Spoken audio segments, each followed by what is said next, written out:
Man United takeover, Sheikh Jassim on the brink, but there's a giant Glazers catch.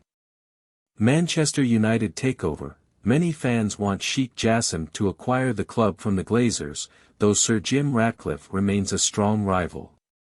Sheikh Jassim is on the brink of almost being able to acquire Manchester United, it has been claimed. But with the Glazers keen to get as much money as possible, it's the same with competitor Sir Jim Ratcliffe. The situation endured a couple of fresh twists on Friday, but, still, the saga continues to rumble on. Fresh Sheikh Jassim's decision speaks volumes about Ratcliffe and Man Utd's bid.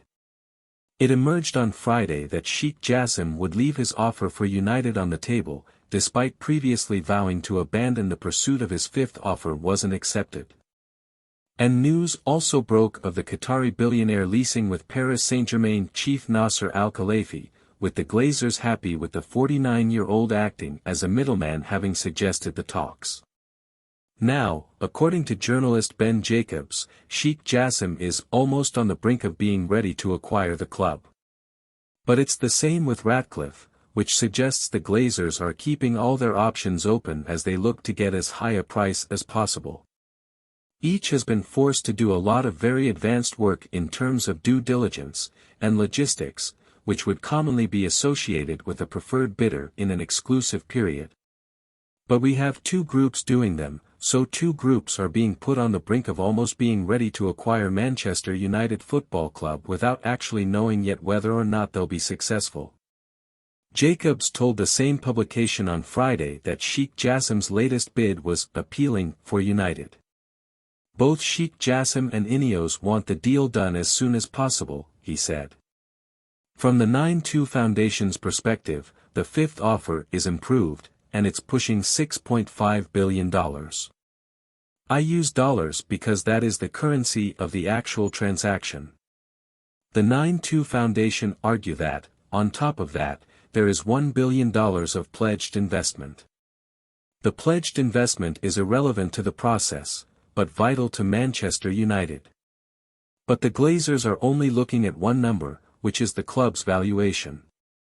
Sir Jim Ratcliffe's club valuation remains higher.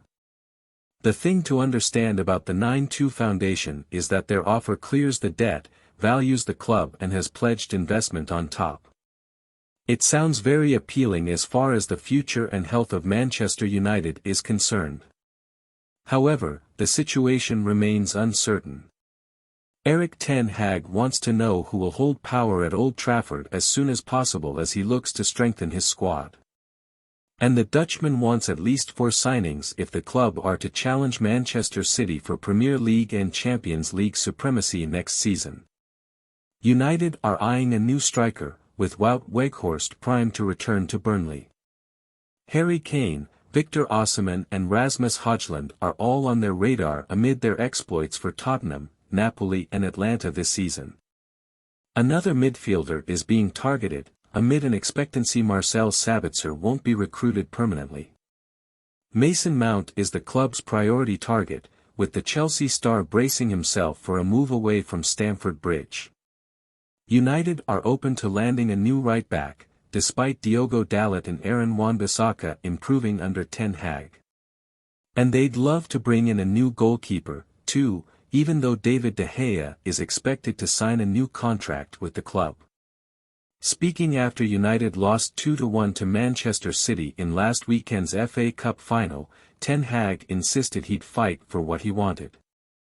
"I have only one plan, that is to improve this club and to improve this team," he said. "I will fight for it. I have my ideas and I already told the club what we have to do about that. But I have to work with my staff, with my players to be better next season." To get the latest Manchester United news, opinion, interviews and exclusive features, please subscribe here, like, share, and comment.